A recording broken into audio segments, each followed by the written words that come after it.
યજમાનોના અને બ્રાહ્મણોના નિયમ બતાવ્યા છે. આ કથા કઈ જગ્યાએ કરવી, કેવા વક્તા શોધવા, આમાં શું શું નિયમ રાખવા, એ બધું કહ્યું છે.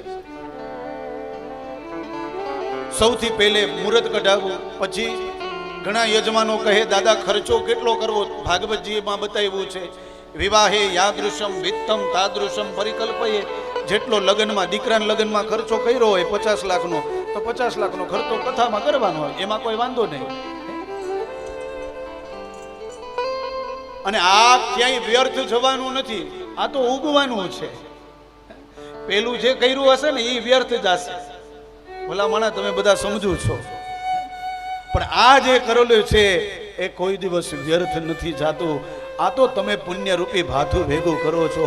કદાચ 50 લાખ વાપરા હશે કે કરોડ રૂપિયો વાપરો હશે, આ દયાળુ એટલો દયાળુ છે, એ કરોડના 5 કરોડ ક્યારે તમારી પાસે આવી જશે ને તમને ખુદને ખબર નહીં પડે.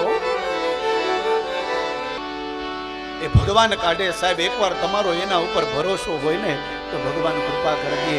એટલા માટે કથામાં ખર્ચો કેટલો કરવો, તો કે યાદૃશમ વિવાહે યાદૃશમ વિત્તમ તાદૃશમ પરિકલ્પયે.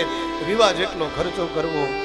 આજે અમે ગર્વથી કહી શકીએ, બીજી જગ્યાએ કથા કરવા ગયા હોય ને કે અમારા નરેન્દ્રભાઈએ ખર્ચો કર્યો હતો ને, એ એના દીકરાના લગ્નમાં ખર્ચો કર્યો ને એટલો એના પિતૃ પાછળ ભાગવત કથામાં ખર્ચો કર્યો. અમે ગર્વથી કહી શકીએ.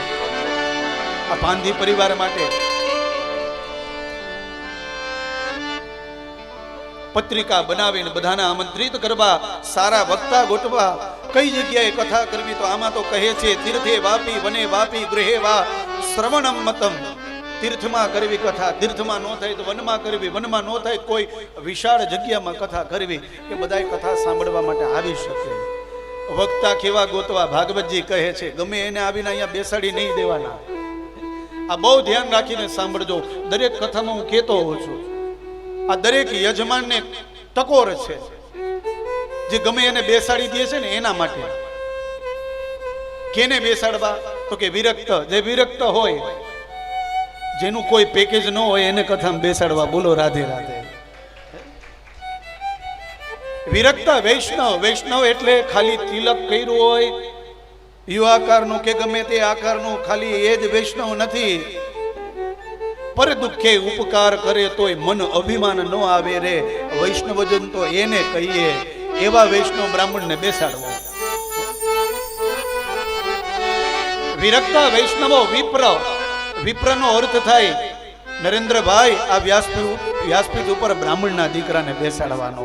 આવું ભાગવતજી કહે છે. હું નથી કહેતો ને આચાર્ય નથી કહેતા. વિરક્તો વૈષ્ણવો વિપ્રો. વેદ, જેને વેદના મંત્ર આવડતા હોય, શાસ્ત્ર, જેને શાસ્ત્રનું જ્ઞાન હોય, વિશુદ્ધિકૃત. પછી તો કે દ્રષ્ટાંત, દ્રષ્ટા આપવામાં કુશળ હોય. હવે યજમાનના ને બ્રાહ્મણના નિયમ બીજા આવે છે. એમાં ખાસ યજમાનના કથા વિરામો કર્તવ્યમ મધ્યાહ્ને ઘટિકા દ્વયમ. બપોરે 2 વાગે એક થોડોક સમય 20 થી 25 મિનિટ, અડધી કલાકના સમયનો વિરામ રાખવો અને પછી તરત કથા ચાલુ કરવાની. તો કથા વિરામ કર્તવ્યમ મધ્યાહ્ને ઘટિકા દ્વયમ તત્કથામ સુકાર્યમ વૈ કીર્તનમ વૈષ્ણવે તથા. તો કે ભોજન થઈ જાય પછી શ્રોતાઓએ કરવાનું શું, કથા નો ચાલુ થાય ત્યાં સુધી? તો કે દરેક શ્રોતાઓએ કીર્તન કરવાનું. પછી યજમાનનો નિયમ એવો હોવો જોઈએ કે ઉપવાસ કરવો જોઈએ યજમાને. તો કે દાદા ડાયાબિટીસ હોય તો, લો બીપી હોય તો ગોળી ખાવી પડે, એટલે ખાવું તો પડે જ. તોય આમાં બતાવ્યું છે કે તમે ઉપોષ્ય સપ્તરાત્રંબે શક્તિ ચેત શૃણુયાત તદા ગ્રતપાનમ ભયપાનમ કૃતભાવે શૃણુયાત સુખમ. કદાચ તમે ઉપવાસ ન કરી શકો તો એક ટાઈમ ભોજન કરો. કથા દરમિયાન બહારનું કાંઈ ખવાય નહીં, બહારનું કાંઈ પીવાય નહીં, ખોટું બોલાય નહીં, લોભ કરાય નહીં, કરકસર કરાય નહીં, ક્રોધ કરાય નહીં. રસોડામાં કદાચ તેલનો ડબ્બો પડી જાય ક્રોધ કરાય નહીં. બોલો રાધે રાધે. અહીંયા બ્રાહ્મણોની પૂજા કરવા ગયા હો ને કદાચ 500 નું બંડલ અહીંયા પડી જાય, પાછું લઈ નહીં લેવાનું, મૂકી દેવાનું.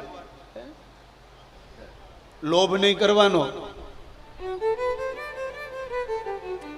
ક્રોધ નહીં કરવાનો, બીજું તો કે વાળ નહીં કાપવાના, દાઢી નહીં કરાવવાની, નખ નહીં કાપવાના, શક્ય હોય તો જમીન ઉપર સુવાનું, શેતરંજી પાથરીને, આવા ઘણા બધા નિયમો છે.